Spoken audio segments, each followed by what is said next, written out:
Good morning, good afternoon, good evening. Delegates who have joined us for this Maestro webinar series from Johnson & Johnson Mission on this very important topic of disruptive IOL technology in monofocal intraocular lenses. Intraocular lenses have gone through a lot of evolution, but the predominant lens that we implant in most patients, that is 94% of the eyes, as the monofocal implant, has remained fairly stationary as far as its evolution is concerned. Multifocals, torics, trifocals, EDOF lenses have all come up, but then the monofocal lenses per se have not undergone too much of an advancement. Earlier in 1995, the foldable version was introduced.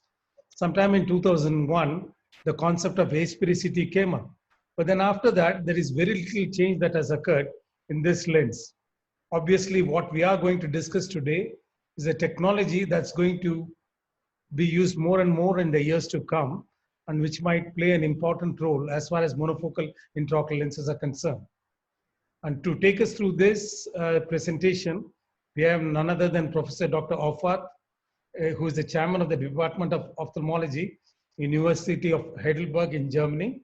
And he also heads the International Vision Correction Center and is the director of the David J. Apple International Laboratory for Ocular Pathology in Heidelberg, Germany, which is devoted to the research on intraocular ophthalmic devices. It has recently been relocated from South Carolina. Professor Auffarth was selected in 2014 as one of the 20 most influential ophthalmologists of the world. His research interests includes cataract surgery, intraocular lenses, implants, viscoelastics, refractive laser technology and surgery, diagnostic tools, and the cornea. He has received more than 130 awards for his scientific work and has given more than 1,000 lectures and presentations at numerous scientific conferences worldwide.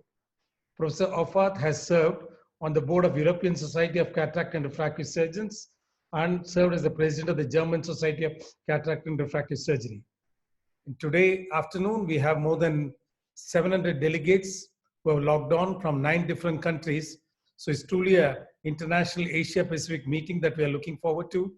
And I am aware that most of you are eminent phacosurgeons, great users of multifocals, monofocals. So the discussion that is to follow is equally important as the presentation itself. We're divided into slots of half an hour for the presentation and 30 minutes for the discussion. So feel free to type in your questions as the presentation proceeds. Over to you, Dr. Auffarth. Thank you very much, Dr. Ramamurtha, for this very nice introduction, and hello to everybody from all these countries. It's really a pleasure to host this webinar here, and again, thank you for Dr. Ramamurtha to be the moderator. I always enjoy his lectures, and he's an excellent surgeon. So I think we will have a very interesting session today. So he already introduced the topic. We're talking about disruptive IOL technology. And these are my disclosures, and they kind of reflect that I work a lot also with startup companies that work on new technologies or disruptive technologies. Let's talk a little bit about what means disruptive. We know that there are changes sometimes for us as scientists. For example, the paradigm shift when people more or less thought the world is a disk or the world is a sphere, that has a huge impact. And the question, however, is, do we have that also in ophthalmology? Do we have disruptive technologies in ophthalmology? And when we talk about disruptive, it usually reflects a lot of things of our daily life. So the smartphone, for example, or the computer technology were very disruptive technologies and completely changed the way how we deal with things or how we do our life. Nobody would understand what a phone booth is if he is born less than 20 years ago. So there's a lot of interesting thing nowadays in our society that reflects these things. Here are some examples of the most disruptive technologies that are now discussed, like artificial intelligence, 3D printing, stuff like this. So when we talk about that, we have to look at one thing that I would not really call as disruptive technology, but I would talk about innovation. And if you go to a meeting, if you go to ASCRS, APACRS, you will hear a lot of lectures about intraocular lens technology. Most of this is usually dealing with the latest multifocal or EDOF lenses, accommodative lenses. And as Dr. Ramamurtha just pointed out, this is only 5% of the lenses that we use every year. 94% of the lenses we're using are monofocals. So why don't we have not innovation in monofocal IOLs? And this is what the lecture is about innovation in monofocal intraocular lenses. You all know the TECNIS platform, and the TECNIS lens is a lens that has a long way gone to become what it is now. You remember the PMMA lenses that we have long years ago, rigid lenses, but already at this time they tried to make these lenses very compatible for the capsular bag. They worked on the design, on the haptics, but still we had to put them through a big incision. Then foldable material came on the market with Prolene haptics, for example, and just normal spherical optics. And then later on, a lot of little features were added, but I would say this was only a fine-tuning. Rarely companies really worked on the optics of the monofocal lens. Monofocal was monofocal, and there was not much to think about. If we look at the platform itself, the TECNIS IOL, and we're not talking about the Eyhance at the moment, we're talking about the general platform, which has been adapted also to the Eyhance. We have learned a lot about specific things. We have a very important issue, which is the biomaterial. So hydrophobic lenses, we know that from other companies can be associated with glistenings, and this can induce light scatter. So the TECNIS platform has 0 glistenings, it has no light scatter, which is very important for the performance, especially of a monofocal lens. The chromatic aberration, the sphericity of the lens has been adapted and has been improved so that the lens really gives very good quality of vision.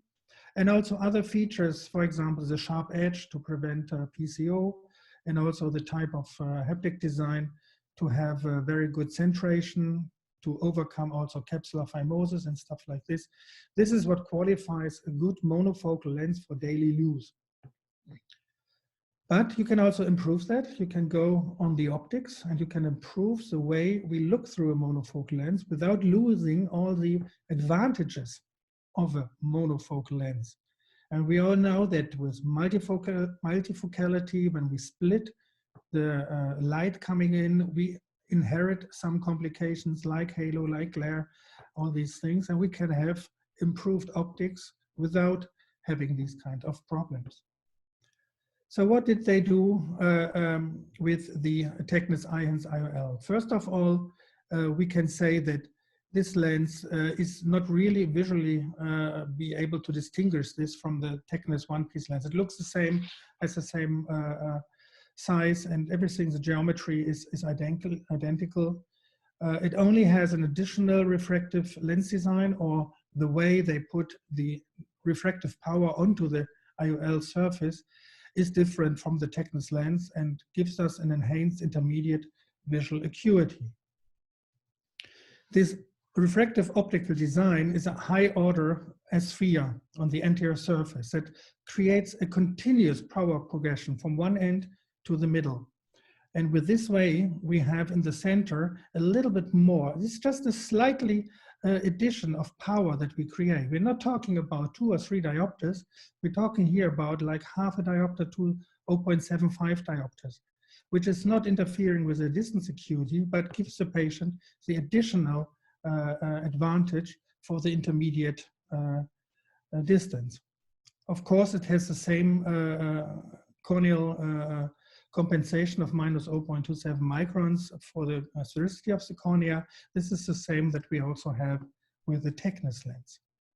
So with that, it gives you a better intermediate vision, and the distance acuity is not losing anything. You will see that in the data that I will show you on several studies that we have seen, that we get here something without losing something. A lot of people think that this is just a simple bifocal lens with some kind of zone in the middle or something like this. This is not true, and it's also not completely based on spherical aberration or something like this. We have seen different developments in EDOF lenses or others to create an additional focus, usually targeting at something like 1.5 to 2 diopters. And this has nothing to do with the Eyhance, which is a monofocal lens with some extra icing on the cake, as we say. When you look through the profile and the focus that you have, you can see here in this picture that in the optical pathway, we have a slight enhancement of transferal of the light, which gives us an elongated little range here in the intermediate range, additionally to the sharp focus that we have here.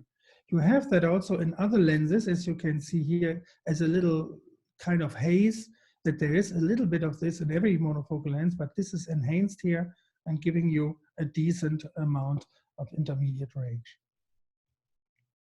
So what did we do in Europe? A couple of years actually ago already, 2-3 years ago, we started the European multi-center trial, which was a bilateral randomized trial going over 6 months and was even evaluator masked. So even though you cannot on the slit lamp distinguish between the lenses, the optician and also the doctors that looked at the patient afterwards were masked. They didn't know what kind of lens is in there.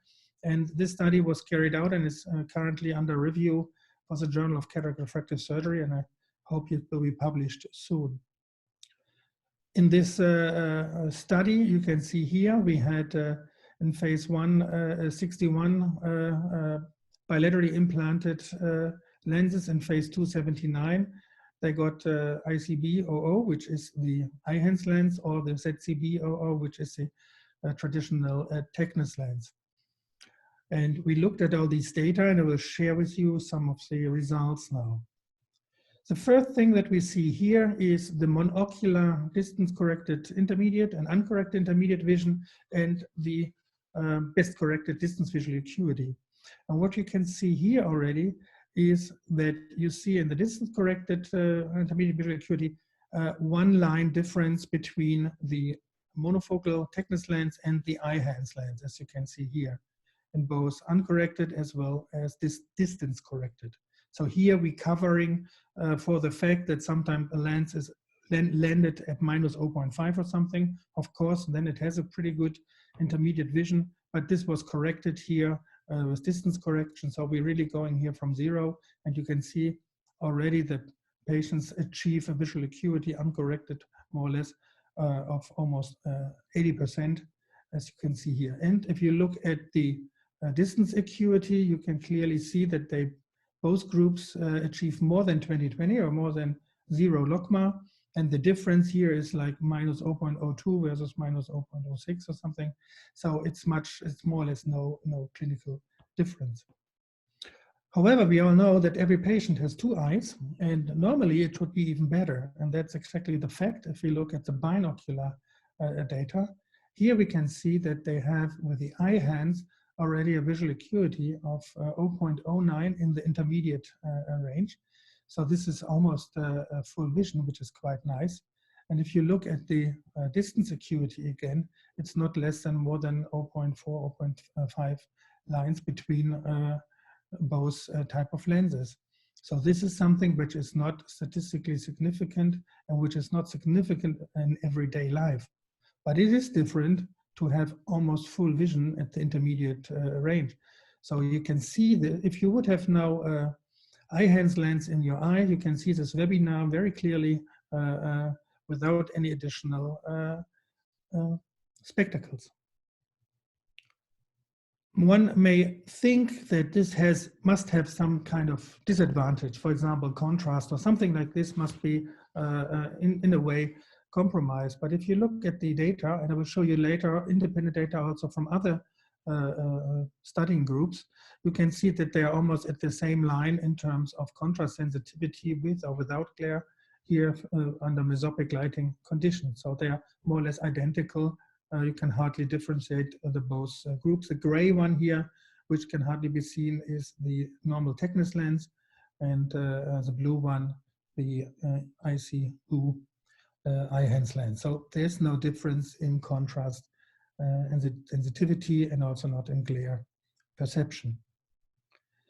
And one of the reasons also is that the lens itself creates this way more or less the same function in terms of halo glare symptoms or dysphotopsias as the monofocal lens. And you can see here how much are you bothered with glare, halos, starburst. And again, the blue one is the Eyhance lens, and the gray one Can is... you just pause for a second? Just 1 second. Yeah.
Please start again. Okay. Shall I repeat what I said for this slide? Anyhow, I will repeat it in case you haven't seen that slide. We're talking here about the dysphotopsias and the direct comparison between the TECNIS lens and the Eyhance. And as you can see, you have the same amount of problems here, meaning 0 problems. Nobody has really any different perception than from a normal monofocal lens. So we cannot really compare that with multifocal or EDOF lenses. This is much, much better. It's identical to a monofocal lens performance in terms of dysphotopsias. And how can we measure the enhanced depth of focus? You know these defocus curves, and you can see it is not like a bi-phase multifocal curve, of course, but you see the difference here, which becomes substantial if you look here at the numbers, and especially this area here, which translate in our area of computer distance, 60 to 70 centimeters. There, the lens is definitely better compared to a standard monofocal lens. And this is just a slight thing, but it makes a huge difference. So let's look at some of the data that we have analyzed in Heidelberg, independent from any sponsored study. We see here around 200 lenses that have been implanted, and these were patients that were not specifically selected, like first best cases or something like this. These were everyday cases. Some had a little bit macular degeneration, some had glaucoma. So just normal patients that you see every day when you do your cataract surgery. And the usual age distribution with the peak here between 70 and 80.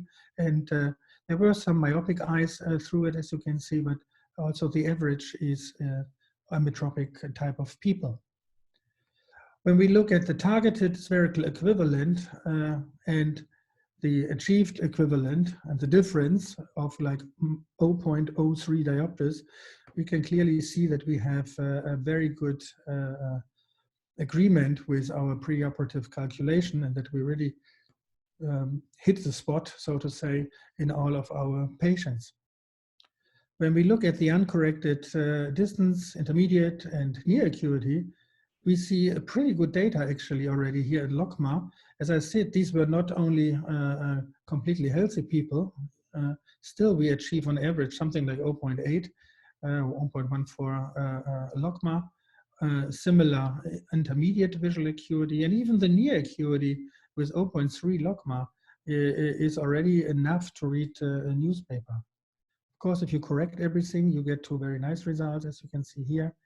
And in this case, we see already a very good refractive performance. This is our defocus curve. And here you can see very nicely that we are in the intermediate range similar to some of the EDOF lenses that go more or less this area here, 1.5 diopters, but we have a pretty good range of very good visual acuity here. And you can also see if you are plus or minus 0.5, you still will be at 20/20, as you can see here. So it's a very good range. Again, we also looked at the contrast sensitivity with mesopic, without glare, with glare, and so on and so on. As you can see, and these are all values that were within normal range compared to monofocal lenses. So we could show that also here in this study. And one thing that is quite important is also the optical quality of the whole optical system. And you can measure that on the optical bench.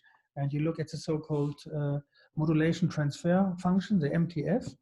And normally we measure this at different pupil sizes or aperture sizes, so 3 and 4.5 millimeter or 5 millimeter. And here you can see the difference that when the pupil gets larger, the Eyhance still keeps a very good MTF value compared to some of the other hydrophobic acrylic lenses. As you can see, most of the lenses, monofocal lenses, go down if the pupil get wider. You all know that. You examine a patient under a wide pupil, and the visual acuity is of course less, but still here we get pretty good optical function.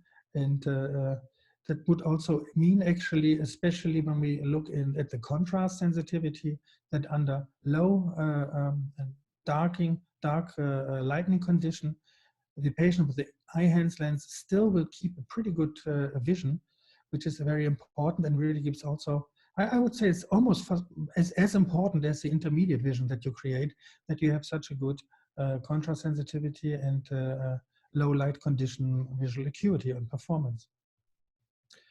Just recently, just a week ago, the Italian group here published their study on the Eyhance monofocal, and it's quite nice to see that what we did in our multi-center trial in different settings can be reproduced in these kind of publications. They confirm more or less that the data that I just shown and also the data that I've seen in my own clinic are representative and can be seen as well. You see here the defocus curve of this group. You see it's almost identical to what we have seen in the other studies. And this defocus curve with the enlarged area here is the good thing for the refractive outcome. You see here 6 months autorefractor data on refraction. And when the monofocal TECNIS lens has a little bit spread values, it's almost here 90% plus minus a quarter of a diopter, or a little bit more than this, but you can see clearly the difference, and that the landing zone is better, and therefore you hit the sweet spot in terms of your refractive outcome very nicely. Again, very similar data on contrast sensitivity, as you can see here, identical. But if you look at the questionnaire here, so-called patient-reported outcome, you can see that most of the patients don't need any glasses when they work on the computer or have any kind of intermediate action, whereas the normal monofocal lens need in almost 50–60% spectacles for computer and intermediate work all of the time. So this more or less really confirms all the data that we have seen in the preclinical and in the clinical phase when we started with the lens. What really is something very interesting is when you start with a new technology, and there's sometimes not really the data that you hear on meetings or some statistics that impress you, but 1 or 2 individual cases where you use the technology and suddenly see how good it is. And I have 2 of these cases I'd like to share with you because they were really interesting, and I got much more out of it than I expected. I get a lot of referral from patients that are unhappy with their lenses, multifocal lenses all over Germany. This guy came here almost 800 kilometers away. He got a refractive multifocal lens implanted, the so-called M+, which is quite, it's a German brand, and it's quite often in Germany used. And he was 62 years, had a subcapsular cataract, had done the surgery in the north of Germany, but he was extremely unhappy with this. And his complaints were a lot of problems that come from glare and halo, problems during car driving at night. and in general extreme dysphotopsias, which is not really typical for this type of lens, but it is a +3 near edition bifocal lens, so you can understand that. Of course, the doctors did all kinds of stuff before they sent it to us, including Nd:YAG laser capsulotomy. He is what we call like 20/20 unhappy patient. You see he had full visual acuity, but as I said, these are these problems that really drove him crazy, and he went all the way to get help. And this is what he described with the halo glare simulator, what he is perceiving with this lens when he is driving on the German Autobahn. And you know, you can drive very fast there if you don't want to have this problem when you do that. So this was the main reason for explanting his lenses. But then it's a question, if I have a patient that paid a lot of money to get multifocal intraocular lenses, I take both out, what shall I do in? So I was thinking about just normal plain monofocal lenses, or maybe I can at least partially compensate his loss of multifocality by using the Eyhance lens, if it's possible. We had one eye, the left eye, that had already Nd:YAG laser capsulotomy, and if I explant a lens in this kind of eyes, it's not always foreseeable if you can put a lens again in the capsular bag. So in these cases, I usually prefer the Senza lens, which is a 3-piece spherical lens from AMO, which I then put in the sulcus and maybe do an optic capture or something like this. So I went through these both surgeries, and as I said, I had to do an anterior vitrectomy in the eye that had already a capsulotomy. And here you see how we took out this kind of 1-piece plate haptic lens, and then the 3-piece lens was captured here in the anterior capsulotomy, which was quite stable, so the lens is good centered. And the other eye, I could do quite easily complete removal, open the capsular bag, and put the TECNIS Eyhance in the capsular bag, which was quite nice. The very interesting thing were 2 things. First of all, we had a patient that had very good distance and near acuity before, and we replaced it with 2 monofocal lenses. But if you look especially at the binocular performance of this patient, already 2 weeks after surgery, he had binocular uncorrected 20/20, binocular intermediate 0.63, so 20/32, and binocular near acuity even of 0.8. So he was almost the same he was before in terms of visual acuity. And he was very happy about that, but that didn't really impress him very much. Somehow he actually took it for granted. What impressed him was this. Before surgery, with these lenses, he had a huge amount of halo glare. And now with the Eyhance lens, he had a just normal view and no side effects, dysphotopsias anymore. So the combination of reducing the halo glare and still having a decent spectacle independent type of visual acuity was impressed me here quite a bit. And interestingly, during that same time, a second patient came to me, which also was complaining about some problems. He had a so-called low-ed kind of EDOF multifocal lens with a +1.5 near-ed. It's called the Lentis Comfort, which is used widely in Germany, and had similar complaints, but not really the same. She complained, it was an 80-year-old lady, so it was a cataract surgery. She complained about more cloudy vision and disturbed vision. It was not really halo glare, and she was not really driving much. And when we looked at the slit lamp, the right eye was completely normal, and the left eye was completely normal. The right eye had opacification, it was calcified. So here the material, and this company is unfortunately very known for this, that they produced some hydrophilic lenses that calcify, was a problem, and we had to remove the lens because it was becoming more or less white and looked more like a cataract. And we have published extensively on the calcification of hydrophilic lenses, which really has become almost an epidemic thing the last couple of years in Europe and in the countries where these lenses are available. And we can say that this is extremely important, that the optical material that you use has no degeneration or calcification or glistening or something like this. Is very, very important, because we put our patient at a risk to remove the lens, and usually it takes a couple of years, so the lens is really almost fixed in the capsular bag, and removing these lenses sometimes can really cause a complete loss of capsular bag and all consequent other surgery. So an excellent material. Unfortunately, the TECNIS platform with the hydrophobic lens is a very good material, will never ever create any problems like this. So let's go back to the patient. Again, visual acuity was not too bad. Usually, if you have good illumination, they can see quite okay, but they totally lose contrast and have a lot of light scatter. Same question was here. We keep one eye in the, one eye we keep the lens in, and the other eye we had to remove. And after the first experience, I of course went with the Eyhance lens. We did the surgery, which was not really a big problem here. We can put the lens in the capsular bag. And interestingly here was also binocular. This is the monocular visual acuity with the Eyhance. After 5 months, she came back again. She had excellent visual acuity for distance and intermediate, and still excellent near acuity, I would say.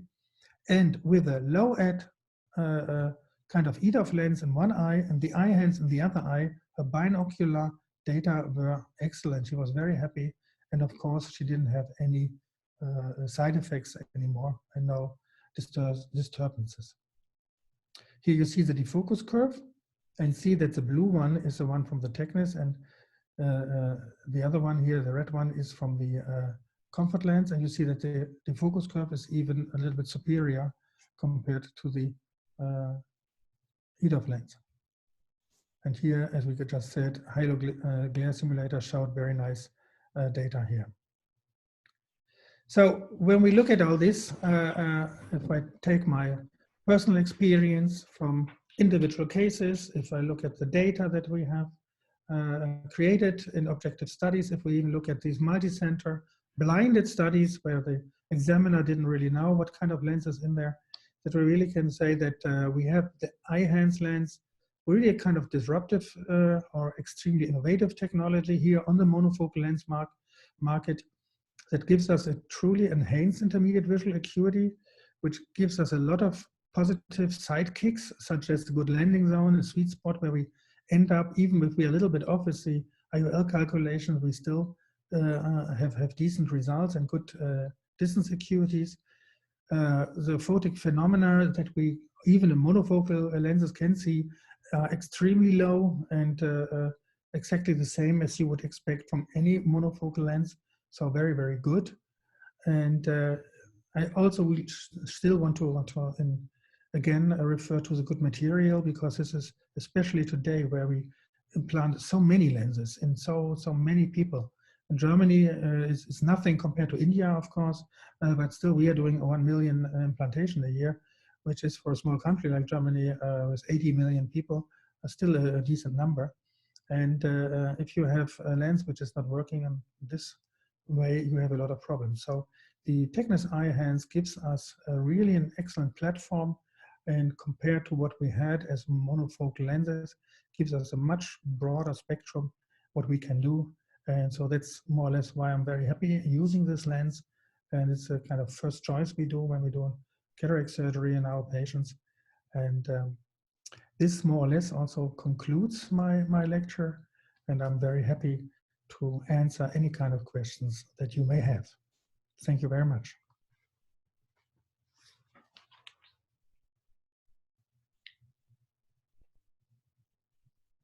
I can't hear anything, Dr. Ramamota. Yeah, now I can hear you. Can you hear me now? Yeah, now I can hear you. So thank you so much for the very comprehensive coverage, Professor Aufat.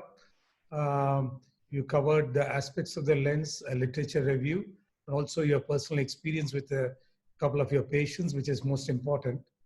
As far as our own experience in India with the Eyhance is concerned, before we take on the questions, I would just like to briefly dwell on that. Yeah. This was introduced to us about 6 to 8 months back. This is one of the lenses which has had one of the fastest uptakes as far as introduction of new technology is concerned. And we all look at it as more as a replacement for our monofocal intraocular lenses than multifocal lenses. Yeah. My own practice, the patients whom I implant these lenses are those who are interested in multifocal intraocular lenses, but at the same time, they are concerned about the problems of dysphotopsia, glare, are unable to make up their mind. So these patients, I offer this as a compromise which takes care of intermediate vision with no compromise in the quality of vision. Secondly, there are patients who are interested in multifocal intraocular lenses, the kind of questioning they do, the type of personality they are. I tell them that maybe it's better that multifocals is not a good idea for you, but go for this lens which would serve most of your needs. And thirdly, patients with post-refractive surgery, those who have dry ARMD, early glaucoma cases, diabetic maculopathy, these are concerns where you would usually stay away from a multifocal intraocular lens. Obviously, these patients are told that the final visual outcome may be a little suboptimal, but then these lenses can be used as a substitute for a monofocal lenses, giving them some amount of intermediate vision. So we would not prescribe glasses today without correcting presbyopia in a patient who is 50 or 60 years old. So it's logical that all our cataract patients get a multifocal implant. But usually we stay away from doing this because of, one is the cost concern, and second is, of course, the dysphotopsia, glare, halos, etc. I think this is a wonderful intermediary lens where you are able to give a patient a reasonable amount of intermediate vision, of functional vision. And if you look at it today, most of our concerns are more of intermediate vision. I'm not just talking about looking at your tablet or your WhatsApp messages or your phone, but most of the things that you do on a daily basis, whether you reach out for things on a cupboard or from your fridge or while you're driving, look at the dashboard, all these things, even while you're walking on an uneven surface, all these things are which require an intermediate vision. And if you can give that to a patient without any compromise in the quality of vision, that's a great way forward. And that's what this lens offers. So now I think we'll go on to some questions. There are quite a few that have come up. One is a very direct question to you, Dr. Arfat, and a commonly asked one. It's from Dr. Neha. Which lens would you implant in your eyes as of today, the Eyhance or a Minivel? In my case, it's a little bit more complicated because I have astigmatism and something like this. So when I need a lens, I would put in a toric version in both of my eyes. I need a toric version. And in terms of visual quality, the Eyhance would be a preferable lens here, I have to say. The Minivel is not bad. I really have to say that, even though this is a JNJ seminar, we have to say that also the Minivel has very low halo glare symptomatic. Yeah, the hydrophobic lens material, because I research a lot in biomaterials, is something that is more closer to me than the hydrophilic ones. Yeah, so in this case, I may go for that, or for whatever is available when I am 81 or 75. That's a fair answer. I think Dr. Arfat also brought out an important point in the sense that as of now, the toric version of these lenses are not available, at least in most of the Asia Pacific region. To my mind, there's a limitation of the Eyhance because we most often try to correct cylinders beyond 0.75 diopters, especially if it's against the rule cylinder. And I'm told the toric version of the Eyhance would soon become available, maybe because of the present disruption. It's sometime early next year that we are looking at. So a significant cylinder, obviously, you may not be able to go for this lens. But the other hand is with the broader landing zone or this small intermediate area, you can cover half a diopter to 0.75 diopter also in terms of astigmatism. So at least the one that you induced with your incision can be covered by the Eyhance lens. I have to say that if I target at emmetropia with my patients, none of them needs distance glasses. They only require for good reading reading glasses, and they don't need distance glasses, and they don't need intermediate correction. This is quite significant because you have normally monofocal lenses where you routinely then prescribe some glasses, but when they end up 0.8, 1.0 uncorrected, monocular and binocular, they are 100%, then you don't need to prescribe glasses. Even though the autorefractor may do a refraction of plus 0.25 minus 0.5 half a diopter, they still don't even request glasses. I completely agree with you. I think that's the point about the slightly extended sweet spot that we get these lenses. So it's a little more tolerant to even if your biometry is a little off, as was mentioned, whether it's a mild amount of astigmatism or mild amount of refractive error, whether myopia or hyperopia that's left over. These lenses are a little more tolerant, and you find that for even for distant vision, even though your refraction might show up, they practically do not require glasses. Yeah. Next question is, how do you think of Eyhance? Is it a replacement for monofocal IOL, or it can be a kind of candidate for PC IOL? That's the premium IOL. Yeah, I would say we really have to be honest. This is a lens which is so-called super monofocal lens and not a light version of a multifocal lens. Yeah, we really have to cover that. The problem is also if you use a sweet spot and you kind of cover half a diopter of being offline, then you don't have anything anymore in the intermediate range. Yeah, you can eat up this half or 3/4 of a diopter easily. And in order to promise a patient that he gets a huge extra value with his lens, I think that's a little bit to overdo it. Yeah. Of course, I showed some patients where we ended up really perfectly. Yeah. But you don't end up always 100% perfectly. It will cover a little bit. You can, of course, use the lens for a monovision, what you do with normal monofocal lenses. And if you do that, you will have more or less a little kind of trifocal monovision. Yeah, because you have also an intermediate spot that you can cover easier with that.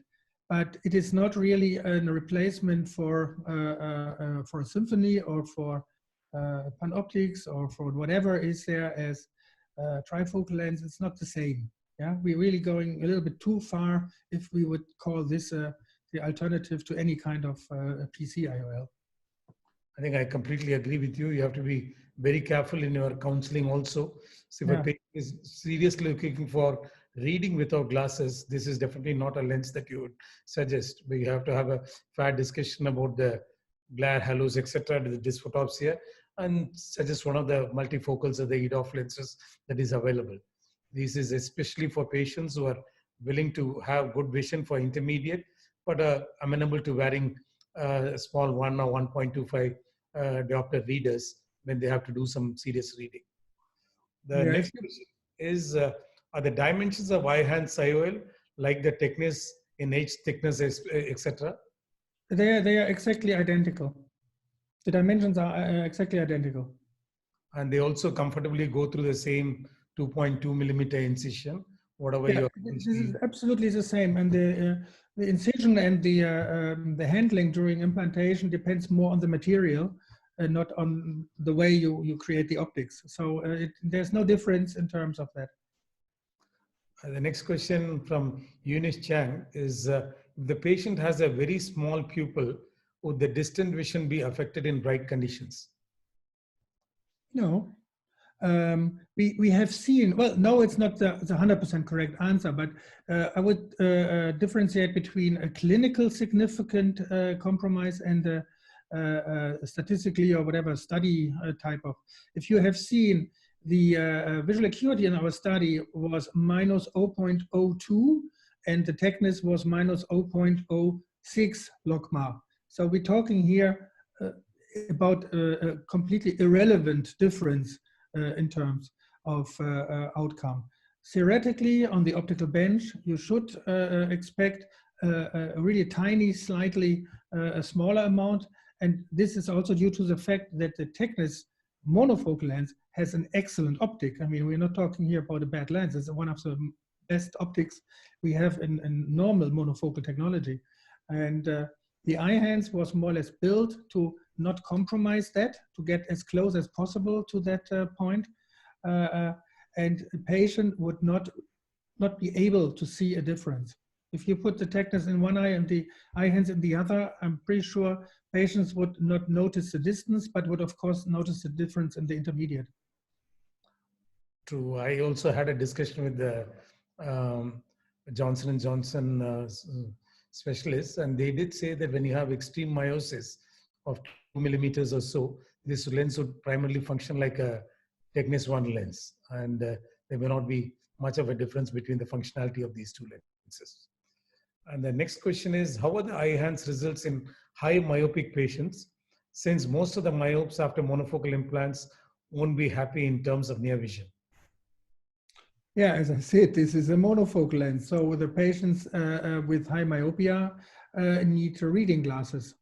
Yeah. So the only good thing is that the high myopic patients, as well as the high hyperopic patients, are usually the candidates where you may have not exact refractive outcome. So you have a larger chance that you don't end up at minus 0.5, maybe even more myopic or hyperopic, because IOL calculation is a problem. And there is the advantage that you have this landing zone, which is broader, and you end up where you want to end. The thing is, when I do high myopic patients and monofocal lens, I usually target minus 2.5 diopter, which then enables them to read, reduces their myopia, and then they just need distance glasses.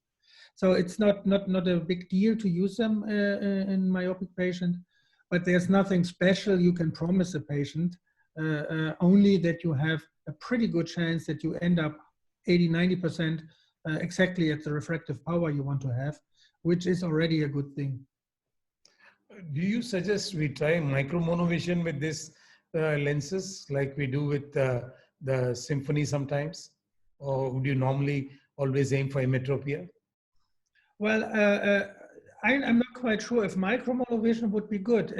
With the Symphony, you get out almost 1.5 to 2 diopters of additional effect. So when you do micro monovision, you really have some decent effect. If you use the Eyhance, you should more or less go to a classical monovision, or a monovision which is really targeting one eye -2 and the other eye -0.5. So you need a larger difference between both eyes to really appreciate the advantages that you have. Micro monovision is not the good deal here. You don't have too much near it or intermediate it to do that. I think that's a very important point that has been made, in the sense that we do not target a -0.5 or a -0.75. Usually what we target is an emmetropic outcome bilaterally, because that's what gives the patient an excellent distant vision and a reasonable intermediate vision. And you have primed these patients already for glasses for near vision. So if they end up with a significant amount of minus power, which may steal some near vision, but not adequately, they're not quite happy for distant vision. So the concept is to aim for emmetropia in both eyes, and then in case readers are needed, then go ahead and give them. And the other question is, can I suggest a TECNIS 1 in one eye and Eyhance in the other eye? Yeah, I don't really see what big advantage this will bring you compared to putting both Eyhance in both eyes and Eyhance lens. But of course, they go along with each other. It's not that the patient will really complain about that, but I don't really see the big advantage here. Yeah, and that also brings us to a question as to whether, if the patient has say a TECNIS multifocal in one eye, not quite happy with the vision, would you go ahead with the Eyhance in the other eye?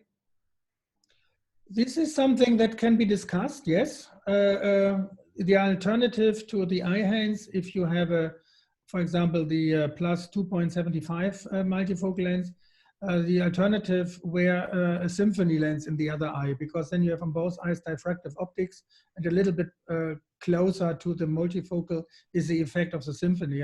I may actually would first go for a Symphony here, but it's possible. You can do the Eyhance.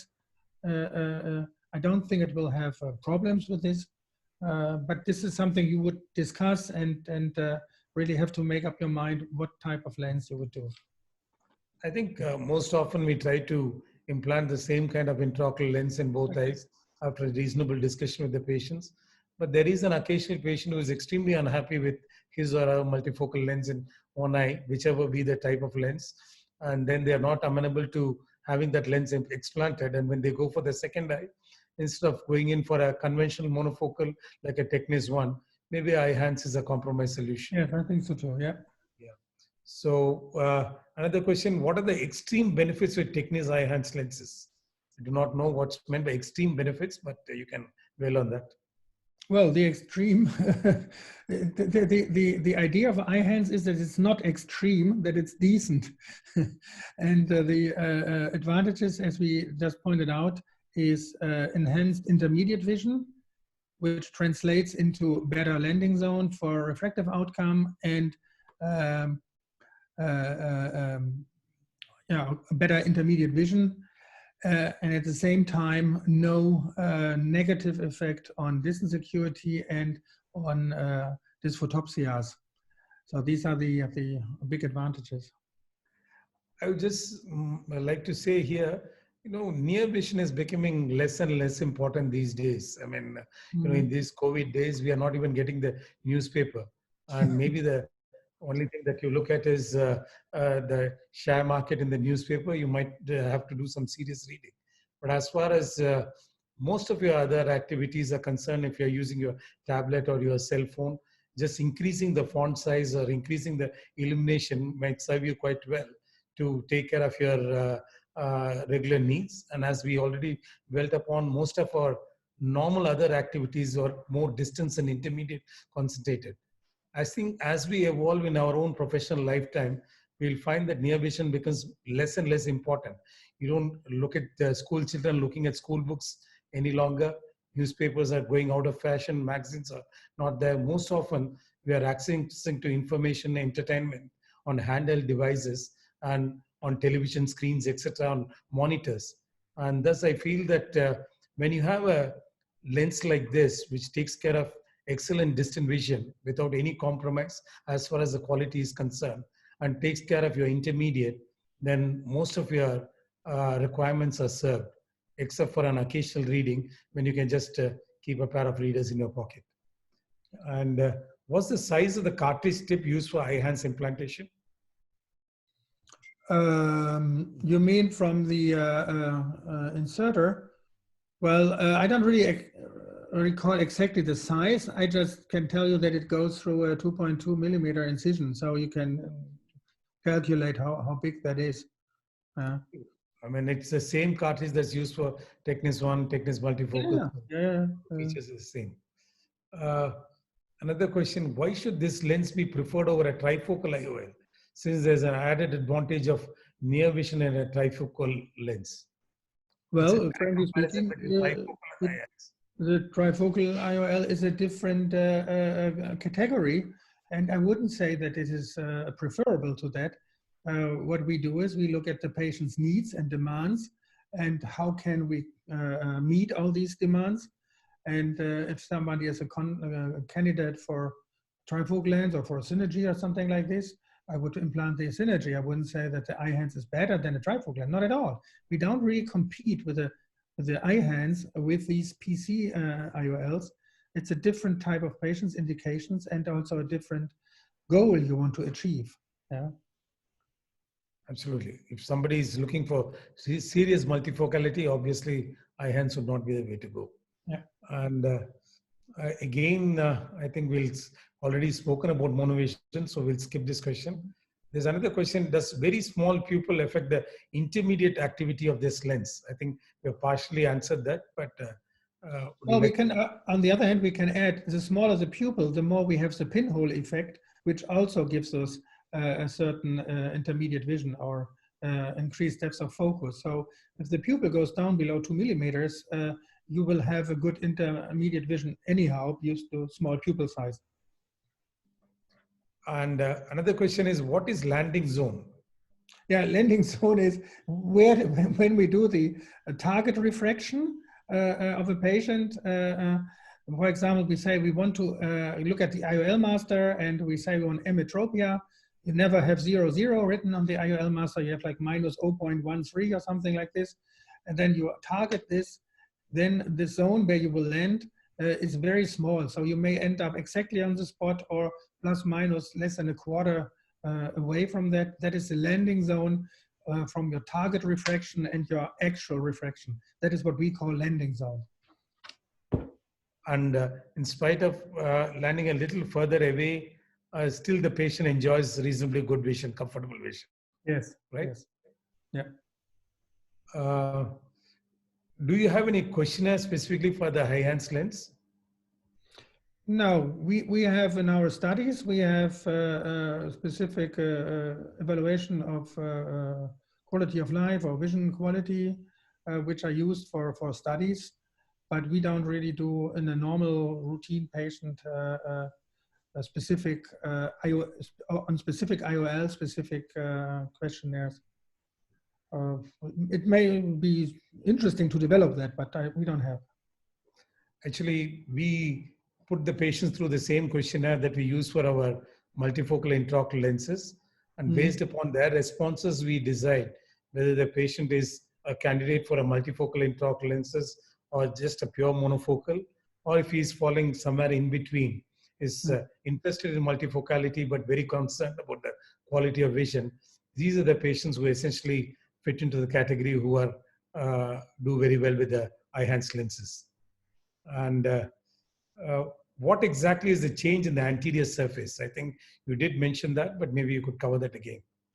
Yeah, that's kind of also difficult to explain. There are some monofocal lenses that have the dioptic power only in a certain zone, or they have it not evenly distributed over the whole anterior surface. So there's less power in the periphery than in the middle or whatever, or otherwise it's complete the same power all over. And the difference is that the power here is continuously from one end to the other end from the anterior surface, and that the peak, you see we have a biconvex lens normally, the peak is in the middle, like a 1 to 2 millimeter zone, where you have a more refractive power. And you will see that also if you have a 15 diopter lens or a 30 diopter Eyhance lens, you will have a little bit more intermediate vision with the 30 diopter Eyhance lens for optical reasons, because there's more power directly in the middle, gives you a little bit more edge, so to say. And this is based on so-called high asphere lens design, which enables us to have an even round application of the surface profile. It's not really easy to explain, I have to say. Yeah, I understand that they didn't. I agree with you. I think I agree with you, but you did your best to do it, and almost were there. But I think one of the problems is that we have asked this question. I'm sure you have also done that to Johnson & Johnson itself. One of the reasons is that it's proprietary information, and we're not privy to the entire information. But what Professor Offat said, that it's a central bump that is there in the 1 millimeter zone, where there is no sudden increase in power, but which offers the intermediate vision. I think some of his ray diagrams that he showed in his presentation also illustrated that. Yeah. To be fair, we are not completely aware of the optics of this lens, but practically it seems to work.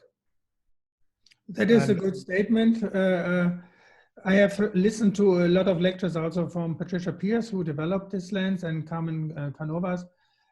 They don't really go much more into detail than I did.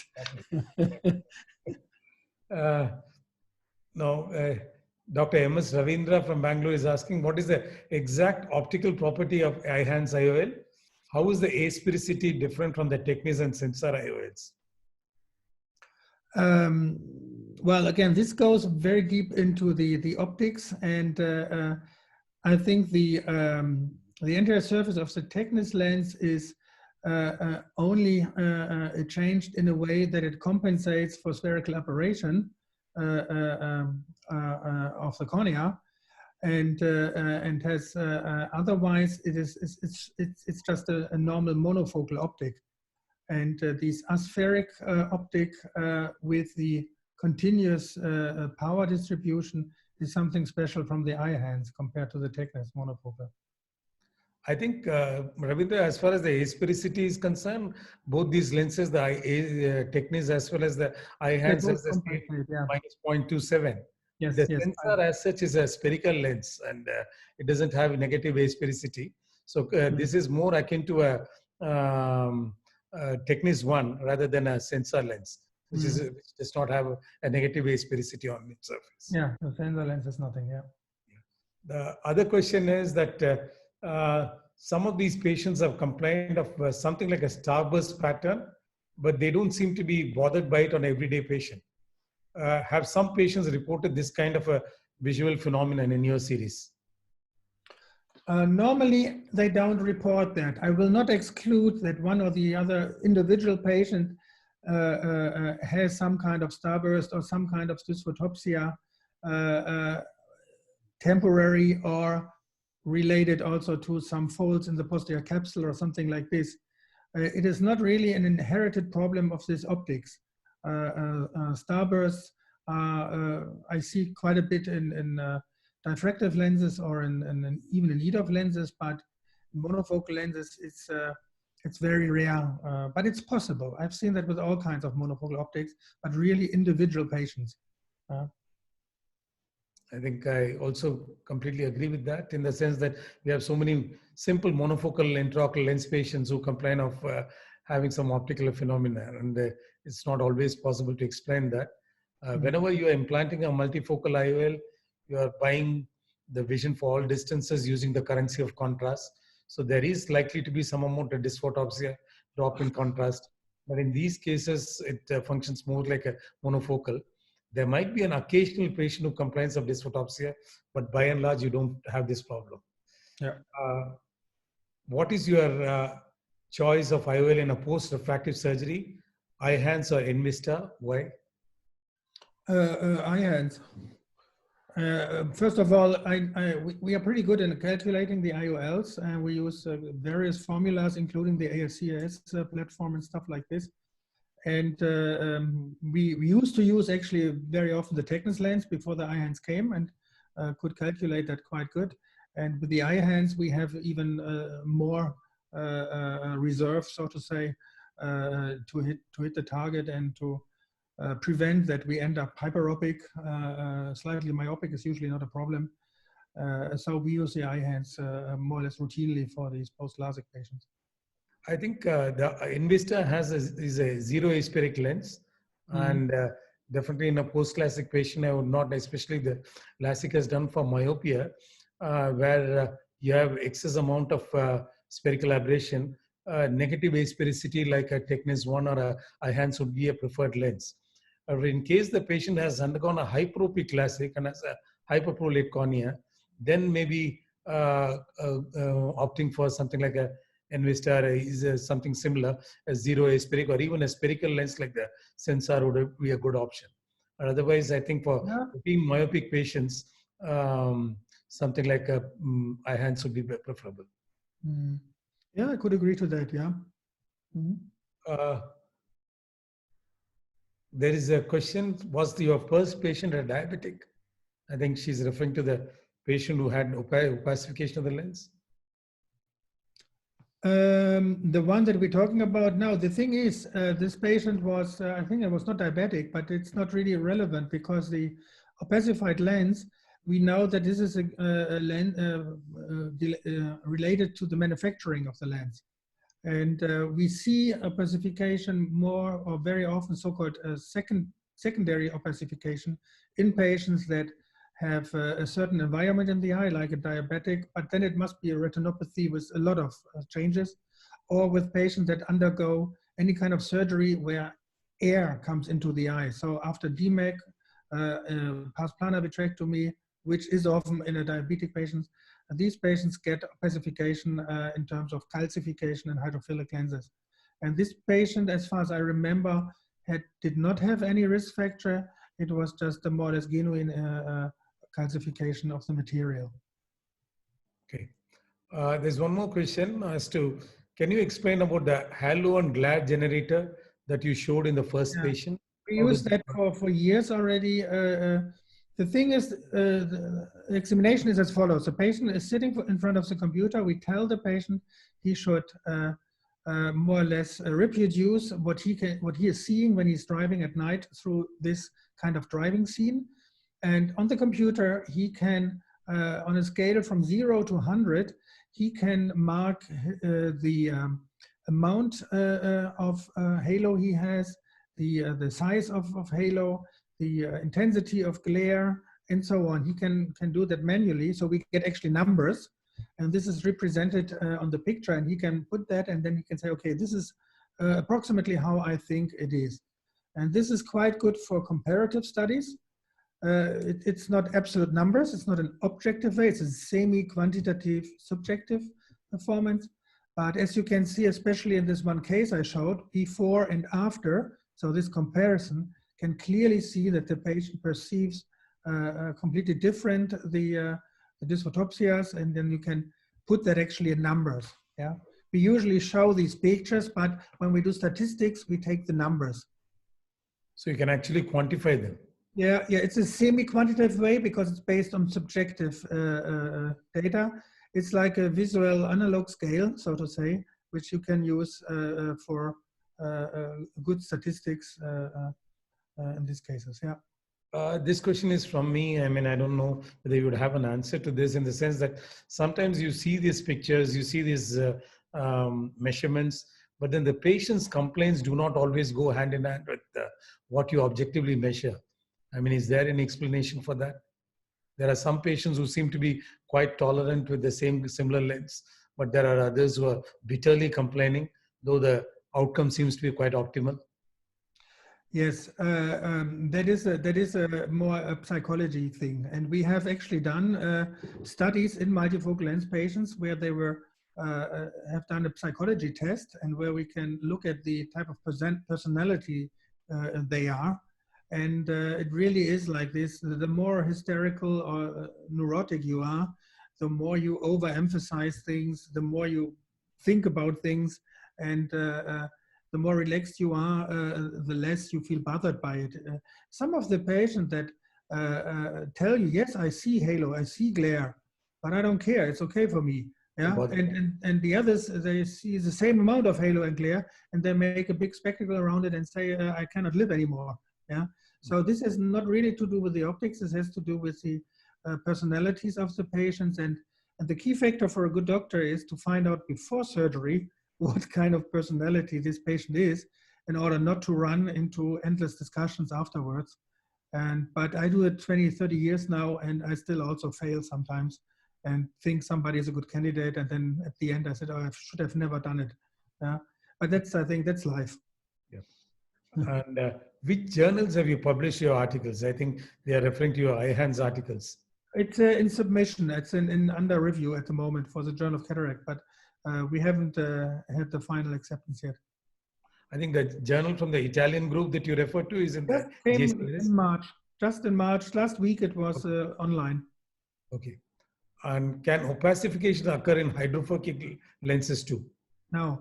Hydrophobic lenses are not described so far in terms of opacification, where the whole lens is white or whatever. But what we have is so-called micro vacuoles, so little tiny vesicles where some water is included. And we refer to that as glistenings. Everybody knows that from the Acuity series, but it can also be in other hydrophobic lenses. And this is the only problem we have with hydrophobic lenses. But we have tests where we can look into that.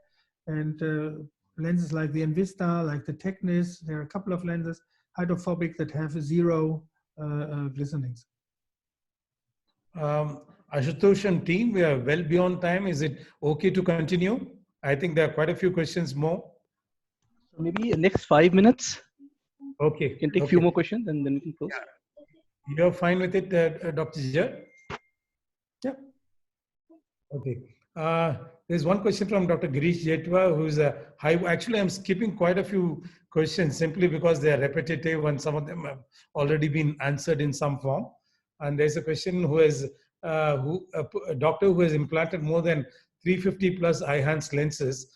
And he says that some of his patients have good intermediate and even near vision. And those who are having a steeper cornea, smaller pupil. Can you explain? Yeah, I mean, we know, and you have seen that also in the data, that the near acuity of 0.3 logma or 0.4 logma can be more or less, on average, can be achieved, which already is enough to read normal newspaper print. Yeah, we don't need 2020 to read newspapers. Yeah, it's really enough, and with good illumination, you can see that. So a lot of patients come also to my office and I don't need reading glasses. I can see the newspaper quite well, especially if they just, you know, go through it, browse through the newspaper and see a little bit here and there. So they are very easy with that. And if you have a bit more steeper cornea, you can have an additional near effect. And the smaller the pupil, the more you have a pinhole type of thing. So I think it can be very easy achieved. The problem is you cannot promise that the patient. If you promise a patient you can read without glasses and half of them cannot, they are all angry. If you tell them you will never ever read and then half of them can read, they will all praise you. So this is a way how you consult the patient, and people are very happy if they get some extra which was not promised, than the other way around. I think it's absolutely fair answer. We have so many monofocal intraocular lens implant patients who say they can read without glasses. I think it's a combination of small pupil, steep cornea, and sometimes high amount of corneal aberrations. Some of these aberrations even help you to read reasonably well. And it's also this arm span of the patient and where exactly they hold the book, etc. So as was pointed out, it's extremely important that if you get it, it's just an additional advantage. Maybe you and the patient should appreciate it, but it's not something you promise these patients. And obviously you prime them to the fact that most often you would require glasses. In my experience, I found that properly done Eyhance lenses in both eyes, emmetropic outcome, good intermediate vision, they require about plus 1.25 diopters for reading, 1.25 to 1.5 diopters. There is an occasional patient who says he can manage without it, but that's something you do not promise. I think this is a question that's important, especially now that you're leading the David Apple Center. Is calcification or opacification the same? Yeah, calcification leads to opacification. So these lenses, these hydrophilic lenses, they look, if you see them in the eye, they look like a mature cataract. It's a gray, it's completely gray lens. And the thing is, the optics are not so much affected. If you have very good illumination, they still can see quite well. So the optical quality is not so much, but you have a huge loss of contrast and you have a huge increase in light scatter. And these are the things that are bad for the patients, and why they complain. If you look at the case I showed, visual acuity in this case was 0.8, but the patient was crazy and wanted to get rid of these lenses. So you look in the eye, you're saying, oh, it's a mature cataract, and then you realize, oh, he was already, surgery was done. This is how it presents in the slit lamp. So is it glistenings which leads on to this opacification? And no. They, hydrophilic lenses have no glistenings. It's a chemical reaction. Calcium phosphate granules are built. They are subsurface granules. You can actually, when you look in the lab, you can stain them with staining methods. And if you go further in the analysis, you can see that the whole lens usually it starts in the middle. That's the problem. So if you do a DMAC in a case that has these kind of lenses, it can sometimes happen because the air is pressuring on the lens. You get a gradient between the wet environment and the air bubble. And by this, it induces the beginning of the crystal which is building. It more relates to organic chemistry. And this way, it's nothing to do with glistening. It's a completely different story. Does Eyhance performance alter if there is mild hypermetropia or residual post-op? There's a hyperopic residue. Yeah, well, you lose, if you end up plus 0.5, you lose your intermediate vision. You get 20/20 distance, but nothing anymore in the intermediate, because you have eaten up this your reservoir you had in the optics. If you end up myopic, you can better read, and if you end up hyperopic, you have less left for the intermediate. I think that's a dictum which applies to most intraocular lens implants, in the sense that it's always better to have a mildly emmetropic or a mildly myopic outcome. That's the reason that if my biometry shows 21.1, I would not go for 22 aiming at mini monovision or anything, but I would go for a 21.5 rather than a 21. So that, and with any kind of lens, this seems to work a little better, this concept. Was Eyhance implanted in most post-refractive surgery patients? If so, how are the results? Yeah, I did that in some, and the results were very good. In these patients, I targeted for emmetropia, and the patient was again uncorrected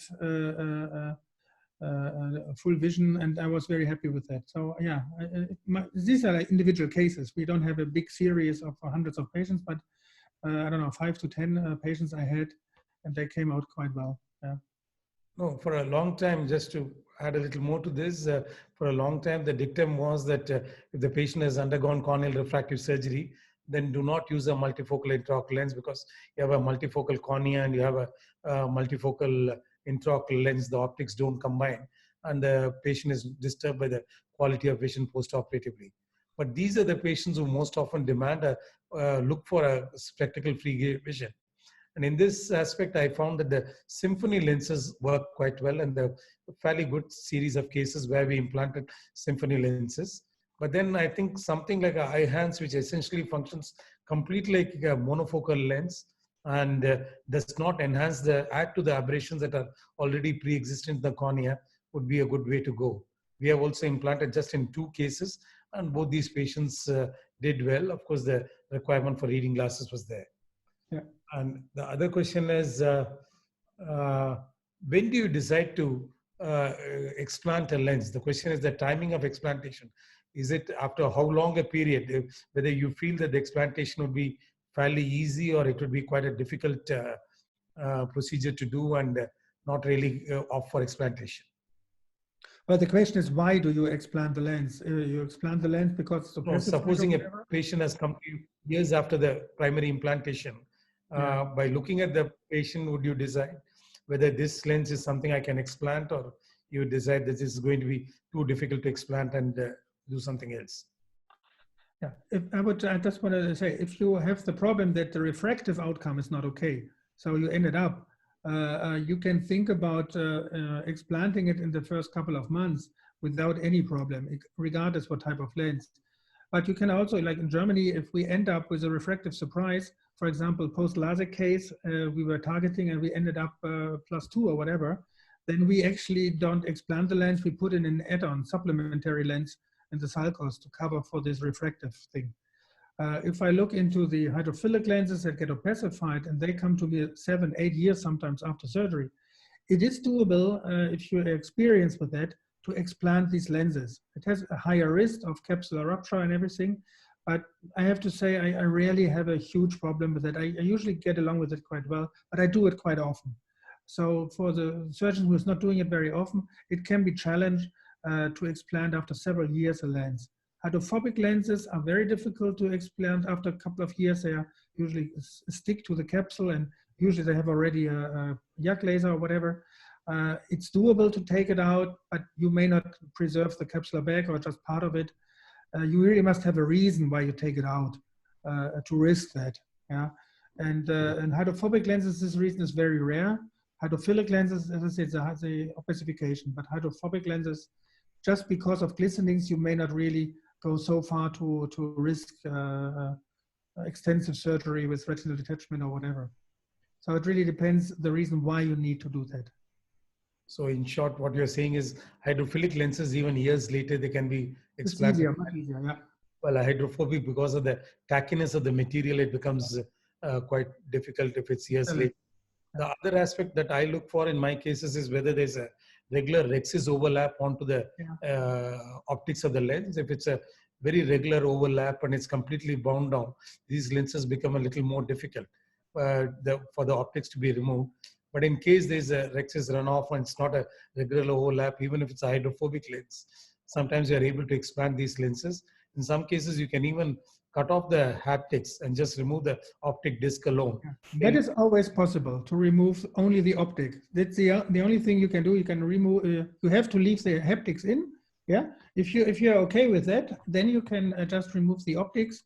And even after years, you can remove a hydrophobic optic quite well with that. Sometimes you have a phimosis of the rexus or something like this, so you have to open that. So it's challenging surgery, but it's doable. Yeah. Okay, I think we have taken quite a bit of time, but one last question.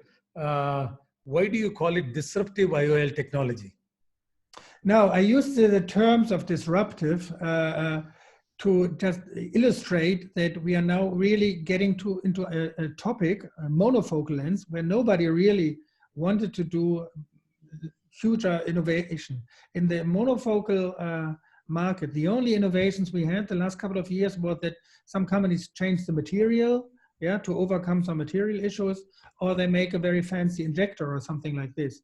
But none of them, apart from just being operation free or not, did really something more on the optics, yeah. And so this is kind of way going from monofocal lenses to still a kind of refractive technology, but for the normal everyday patients, for the 90% plus patients that we're doing, and nobody really cared so far to improve their vision in optical ways. Disruptive, I said there's paradigm shift, there's disruptive, and there's like innovation. So it's more innovation than disruptive technology, but just the fact that we do a webinar here about it and that people are discussing about it already illustrates some kind of disruptiveness in this technology. Dr. Suresh Pandey had also joined us, and I think know him from his David Apple days, and he just wants to convey his regards to you. Yeah. So it was a great interaction, Professor Afat. I mean, it was a beautiful presentation, a very useful interaction. I think the number of questions that are left over, we can go on for another half an hour or so, but the JNJ wants us to close. I think thank you all for tuning in. I think we had more than 700 attendees across 9 different countries, and I'm sure many of you have gained useful information to add to your practice patterns. Our sincere thanks to Johnson & Johnson Vision for making this possible. Thank you all. Good day.